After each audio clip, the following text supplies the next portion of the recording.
Hello दोस्तों, BL buzz में आपका स्वागत है। अध्याय की शुरुआत ऐश से होती है। नहाकर बाहर आते हुए ऐश सोचता है, गर्म पानी से मेरी मांसपेशियां कुछ ढीली तो पड़ी हैं और शरीर भी हल्का लग रहा है, लेकिन फिर भी कहीं ना कहीं अजीब सा असहज महसूस हो रहा है। ये एहसास आखिर है क्या? तभी वो अचानक रुक जाता है। पास ही दो नौकर आपस में बात कर रहे थे किएल की शादी के बारे में। एक नौकर पूछता है, तो क्या महामहिम लेडी एलिसिया से शादी करने वाले हैं? लेकिन ड्यूक पैडिंगटन ने तो पहले ही किसी शाही विवाह की बात कही थी, है ना? ऐसे में कूटनीतिक वजहों से मना करना शायद मुश्किल होगा।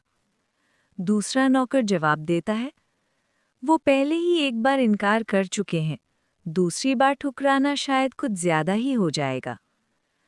ऐश मन ही मन सोचता है, शाही विवाह के लिए योग्य तो सिर्फ किएल ही हो सकता है।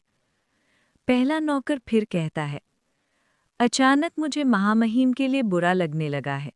जो भी हो, एक बार उनकी शादी हो गई तो ऐश निम के साथ चीजें पहले जैसी नहीं रहेंगी। सच कहूं तो क्या अभी भी वे किसी शादीशुदा जोड़े जैसे नहीं लगते? और फिर यहाँ तक कि अफवाहें हैं कि महामहिम आज भी भोर में चुपके से चेस्टर माकी से चले जाते हैं। उनकी बातें सुनते सुनते ऐश के दिल में दर्द उठने लगता है। दूसरा नौकर कहता है, सही है, अगर ऐश निम औरत होते तो अब तक हर शादी का रिश्ता खुद ब खुद बंद हो चुका होता, और अगर ऐसा होता तो शायद वे कब की शादी कर चुके होते, बिना किसी परेशानी के। ऐश सोचता है, समझ गया। पिछले 20 सालों से जब से मेरी किएल निम से मुलाकात हुई है, कुछ भी नहीं बदला। मुझे लगा था कि सब कुछ हमेशा ऐसा ही रहेगा। चुपके से साथ में बाजार जाना और रात देर तक बातें करना, एक ही बिस्तर पर यूं ही फैलकर लेटे रहना। लेकिन अगर किएल निम ने शादी कर ली तो सब कुछ फिर कभी पहले जैसा नहीं रहेगा। क्या ऐसा हो सकता है? उसके जहन में एलिसिया का ख्याल आता है और शाही विवाह का भी। दिल का दर्द और गहरा हो जाता है। वो सोचता है, बहुत दर्द हो रहा है, तो क्या ऐसे ही मेरी मौत होगी? शायद बटलर सही था, मुझे ज़रूर कोई लाइलाज बीमारी लग गई है। और जब चाचा गुजरे थे, उन्होंने कहा था कि अपनी पूरी दौलत मुझे छोड़ जाएंगे।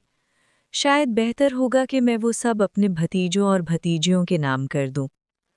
तभी अचानक बटलर दौड़ता हुआ ऐश के पास आता है और कहता है, यंग मास्टर, आप इतनी देर क्यों कर रहे हैं?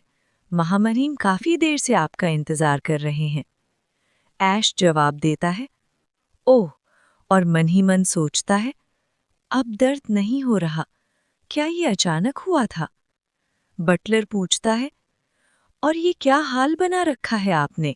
आप तो पहले से भी ज्यादा बिखरे हुए लग रहे हैं। कहीं आपने फिर से बाल संवारना तो नहीं छोड़ दिया?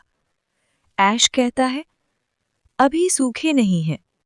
बटलर पूछता है, क्या मैंने तुम्हें ठीक से बाल संवारने को नहीं कहा था? जब तुम्हारे बाल पूरी तरह उलझ जाते हैं तो उन्हें सुलझाने में कौन फंसता है, हाँ? और आखिर कब तक मुझे ही तुम्हारे बाल ब्रश करते रहना पड़ेगा? ऐश कहता है, अपने आप ही सीधे हो जाएंगे थोड़ी देर में। बटलर बोलता है, बिल्कुल, अपने आप सीधे हो जाते हैं, क्योंकि उन्हें ठीक करने वाला मैं होता हूँ। वो ऐश के बाल संवारता है, फिर कहता है, हो गया।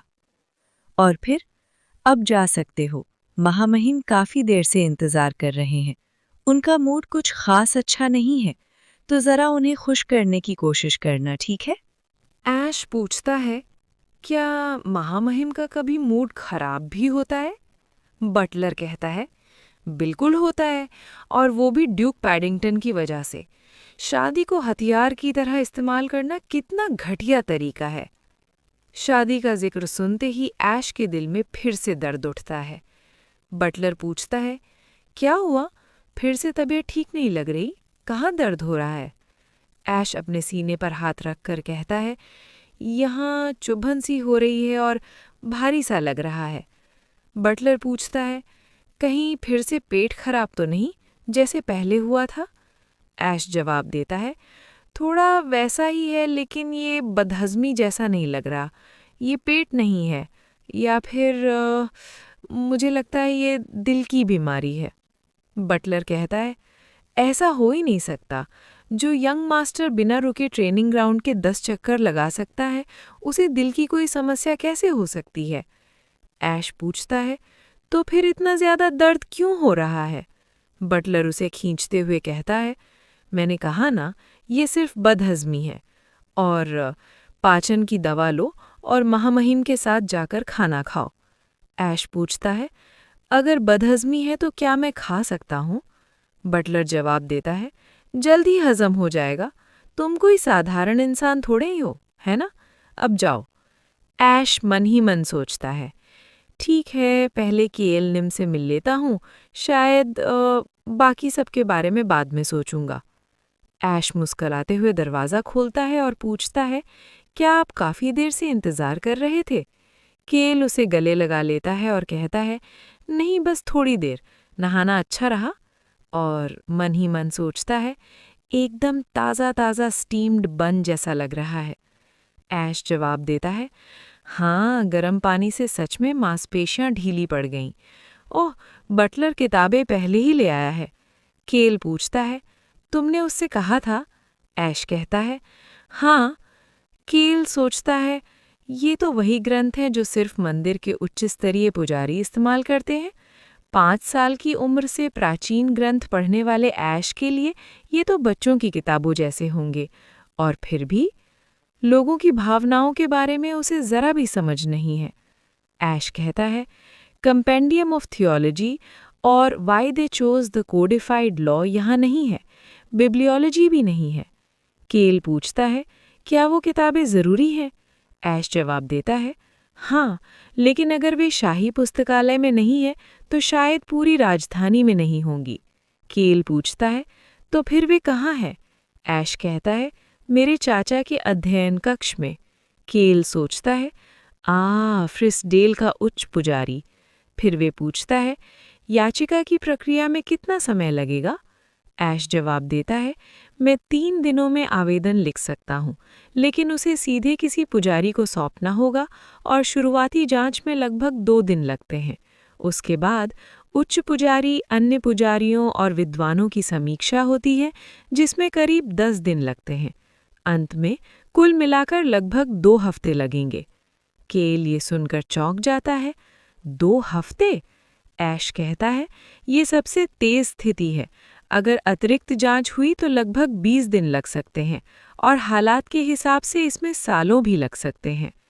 केल सोचता है, मैंने तो ड्यूक पैडिंगटन को शादी के फैसले के लिए सिर्फ 10 दिन दिए हैं। ये तो बहुत बड़ी समस्या है। ऐश पूछता है, कौन सी समस्या? केल कहता है, कुछ नहीं, तुम अभी अपने काम पर ध्यान दो, मैं किसी तरह समय खरीद लूँगा। नहीं, असल में समय खरीदने की बजाय। ऐश केल को उदास नज़रों से देखता है। केल मुस्कुराते हुए कहता है, शाही शादी कोई बुरा विचार नहीं है, या शायद ये बहुत अच्छा विचार हो। केल की बात सुनते ही ऐश का दिल भारी हो जाता है। सीने में फिर से दर्द उठता है। केल पूछता है, क्या हुआ, भूख लगी है? ऐश जवाब देता है, बस थोड़ा सा ठीक नहीं लग रहा। केएल पूछता है, कहाँ? ऐश कहता है, मेरे सीने में। केएल पूछता है, बदहज़मी? ऐश कहता है, मुझे भी पहले ऐसा ही लगा था, लेकिन अब नहीं लगता, और मैंने कुछ खाया भी नहीं है। केएल पूछता है, कहीं गर्मी की वजह से स्टीम्ड बन खराब तो नहीं हो गया? ऐश कहता है, मैंने कहा ना, मैं इंसान हूँ। केएल पूछता है, दर्द कैसा है? ऐश उदास चेहरे के साथ कहता है, ऐसा लगता है जैसे सीने में कोई चाकू चुभ रहा हो, फिर अचानक ऐसा लगता है जैसे उसे जोर से दबा दिया गया हो, लेकिन ये आता जाता रहता है। केएल कहता है, ये गंभीर है। अगर तुम कह रहे हो कि दर्द हो रहा है तो ज़रूर बहुत ज़्यादा होगा, या फिर कहीं पसली को नहीं टूटी? ऐश कहता है, बटलर ने भी यही कहा था। उसने कहा कि अगर मुझे सच में इतना दर्द होता तो दूसरे लोग तो अब तक मर ही चुके होते। कीएल सोचता है, क्या इसका कोई संबंध उस बात से हो सकता है जो वो कल रात मुझे नहीं बता पाया? उसे वो रात याद आती है जब उसने पूछा था, अगर तुम्हें कुछ कहना है तो कह दो, क्या हुआ? और वो सोचता है, मुझे और जोर देकर पूछना चाहिए था। केएल आदेश देता है, तुरंत वैद्य को बुलाओ। मैं पहले ही एक को बुला चुका हूँ और राजधानी के सभी वैद्यों को भी बुलाओ दूसरी राय के लिए। कुछ ही देर बाद शाही औषधिकार गनर आता है और ऐश की जांच करता है। वो कहता है, बिल्कुल कुछ भी गलत नहीं है, जरा सी भी असामान्यता नहीं। कीएल पूछता है, क्या तुम्हें पूरा यकीन है? ऐश भी पूछता है, लेकिन मेरा दिल दर्द कर रहा है, क्या मैं मर नहीं रहा? गनर जवाब देता है, ऐसे दिल के साथ तुम 100 साल से भी ज्यादा जियोगे, तो चिंता की कोई जरूरत नहीं है। गनर शाही औषधिकार है, एक समय का बाल प्रतिभाशाली। 16 साल की उम्र में जिसे महान चिकित्सक कहा गया था, दवा ही उसका एकमात्र शौक है। केएल का ध्यान खींचने के बाद से वो ज्यादातर समय अपनी अंधेरी प्रयोगशाला में बंद रहता है, सम्राट के लिए अजीब जहर और उनके प्रतिकार बनाते हुए। गनर सोचता है, मुझे दूसरे काम बिल्कुल पसंद नहीं, खासकर चिकित्सीय जांच, लेकिन मरीज वही था जिसे सम्राट सबसे ज्यादा चाहता है, इसलिए अपवाद करना पड़ा। ऐश पूछता है, तो फिर दर्द क्यों हो रहा है? गनर सोचता है, मेरी काबिलियत पर शक करने की हिम्मत कैसे हुई? केएल गुस्से में कहता है, ऐश के सवाल का ठीक से जवाब दो। गनर कहता है, समझ गया, एक बार और जांचते हैं। वो ऐश का हाथ पकड़कर नाड़ी देखकर कहता है, वो पूरी तरह ठीक है। तभी दरवाजे पर दस्तक होती है। एक रक्षक कहता है, महाराज, बैरन लैंगबेल आए हैं। उनका कहना है कि उनके पास एक जरूरी संदेश है। कीएल कहता है, बाद में। फिर अचानक रुकता है, रुको, लैंगबेल? ऐश कहता है, महाराज, अगर वो इतनी दूर से आए हैं तो बात जरूरी ही होगी, आपको जाना चाहिए। कीएल सोचता है, क्या मुझे ऐश को महल से बाहर भेज देना चाहिए? वो ऐश से पूछता है, वैद्य से बात करने के बाद तुम चेस्टर मार्केसेट जाओगे, है ना? और सुरक्षा के लिए शाही योद्धाओं को साथ ले जाना। सुना है हाल ही में एक चुड़ैल घूम रही है जो स्टीम्ड बन फोड़ने की कोशिश कर रही है। ऐश कहता है, अरे बस भी कीजिए।